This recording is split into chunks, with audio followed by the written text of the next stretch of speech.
संत रविदास जी का जन्म 1398 में धर्मनगरी काशी में हुआ था। रविदास जी को रैदास जी के नाम से भी जाना जाता है। इनके माता पिता चर्मकार थे।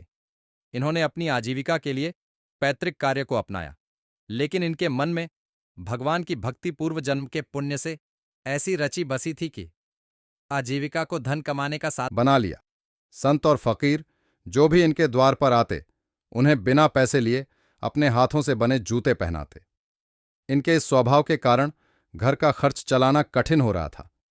इसीलिए इनके पिता ने इन्हें घर से बाहर अलग रहने के लिए जमीन दे दी। जमीन के छोटे से टुकड़े में रविदास जी ने एक कुटिया बना ली। जूते बनाकर जो कमाई होती, उससे संतों की सेवा करते। इसके बाद जो कुछ बच जाता उससे अपना गुजारा कर लेते थे। एक दिन एक ब्राह्मण इनके द्वार आए और कहा कि गंगा स्नान करने जा रहा हूं, एक जूता चाहिए। इन्होंने बिना पैसे लिए ब्राह्मण को एक जूता दे दिया। इसके बाद एक सुपारी ब्राह्मण को देकर कहा कि इसे मेरी ओर से गंगा मैया को दे देना। ब्राह्मण रविदास जी द्वारा दिया गया सुपारी लेकर गंगा स्नान करने चल पड़ा। गंगा स्नान करने के बाद गंगा मैया की पूजा की और जब चलने लगा तो अनमने मन से रविदास जी द्वारा दी गई सुपारी गंगा में उछाल दी।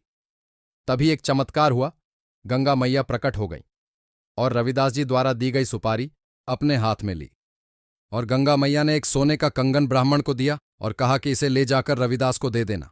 ब्राह्मण भाव विभोर होकर रविदास जी के पास आया और बोला कि आज तक गंगा मैया की पूजा मैंने की, लेकिन गंगा मैया के दर्शन कभी प्राप्त नहीं हुए। लेकिन आपकी भक्ति का प्रताप ऐसा है कि गंगा मैया ने स्वयं प्रकट होकर आपकी दी हुई सुपारी को स्वीकार किया और आपको सोने का कंगन दिया है। आपकी कृपा से मुझे भी गंगा मैया के दर्शन हुए। इस बात की खबर पूरे काशी में फैल गई। रविदास जी के विरोधियों ने इसे पाखंड बताया और कहा कि अगर रविदास जी सच्चे भक्त हैं तो दूसरा कंगन लाकर दिखाएं। विरोधियों के कटु वचनों को सुनकर रविदास जी भक्ति में लीन होकर भजन गाने लगे। रविदास जी चमड़ा साफ करने के लिए एक बर्तन में जल भरकर रखते थे। इस बर्तन में रखे जल से गंगा मैया प्रकट हुई और दूसरा कंगन रविदास जी को भेंट किया।